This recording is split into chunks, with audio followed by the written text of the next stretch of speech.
मेरा नाम प्रिया है। मेरी शादी रवि से 1 साल पहले हुई थी। रवि एक बड़े शहर में अच्छी नौकरी करते हैं। ऑफिस की तरह से ही हमें एक अच्छा फ्लैट मिला है। मेरे पति ऐसे बहुत अच्छे हैं, लेकिन अगर मुझसे कोई पूछे तो मैं अपने पति की एक आदत को बदलना चाहूंगी, और वो है ईगो। उनमें थोड़ा ज्यादा ईगो आ गया है। अपने से छोटे से कभी-कभी वो अच्छे से बात नहीं करते। मुझे यह बात अच्छी नहीं लगती थी, लेकिन मैंने उन्हें कभी इस बारे में टोका नहीं। हमारे घर में पहले एक नौकरानी आती थी, लेकिन उनके इसी स्वभाव के कारण कोई टिकता नहीं था। उनका कहना था कि अगर ऐसे नहीं कहेंगे तो कोई आजकल कोई काम नहीं करता। शायद उनका यह स्वभाव उनके ऑफिस के अनुभव से आया होगा, क्योंकि उन्हें काम पूरा करवाने का बहुत प्रेशर रहता है। इस कारण उनके स्वभाव में यह कठोरपन आ गया है। अब फिर मैंने ये नए काम करने वाले की तलाश शुरू कर दी। बहुत ढूंढा, लेकिन काम करने वाली नहीं मिल रही थी। मैं अकेले काम करके बहुत थक जाती थी।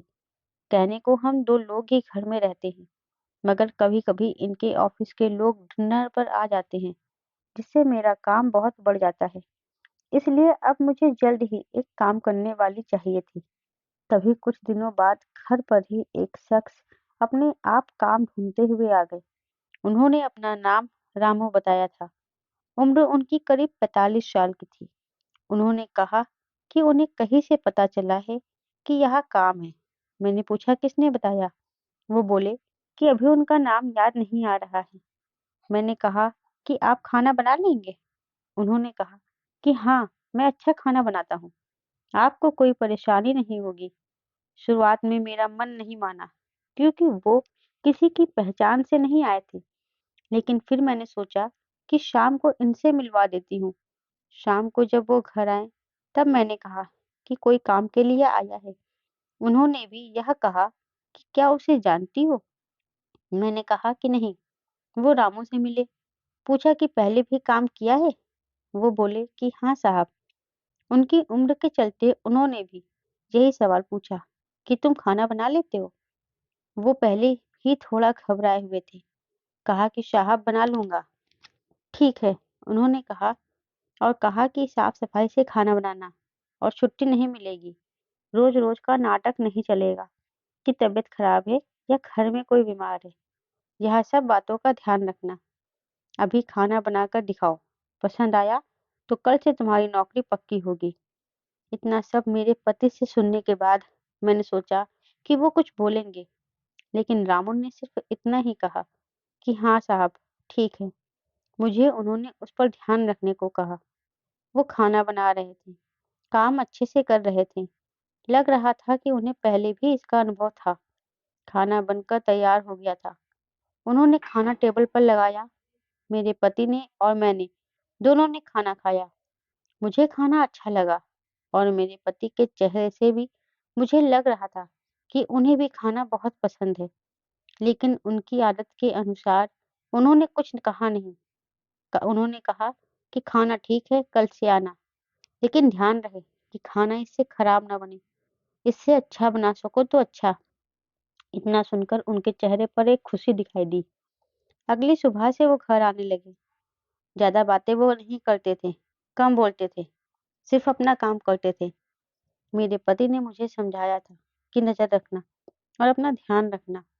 मैंने कहा इनसे कहा कि इन्हें देखने से तो ऐसा नहीं लग रहा था, लेकिन उन्होंने कहा कि देखने से पता नहीं चलता।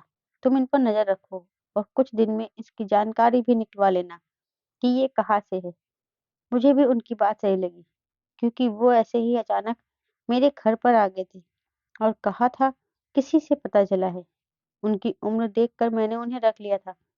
मैंने उनसे उनकी पहचान पत्र मंगवाया था। उन्होंने लाकर दे दिया था। 1 से 2 दिन में मुझे लगा कि सब ठीक है।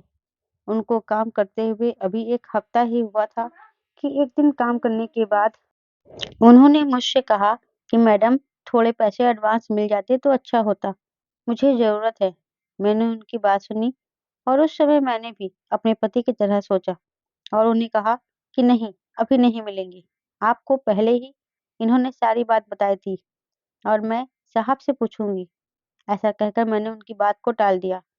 रवि अगले दिन कहते हैं कि उनके ऑफिस से कुछ दोस्त घर पर शाम को खाना खाने आने वाले हैं।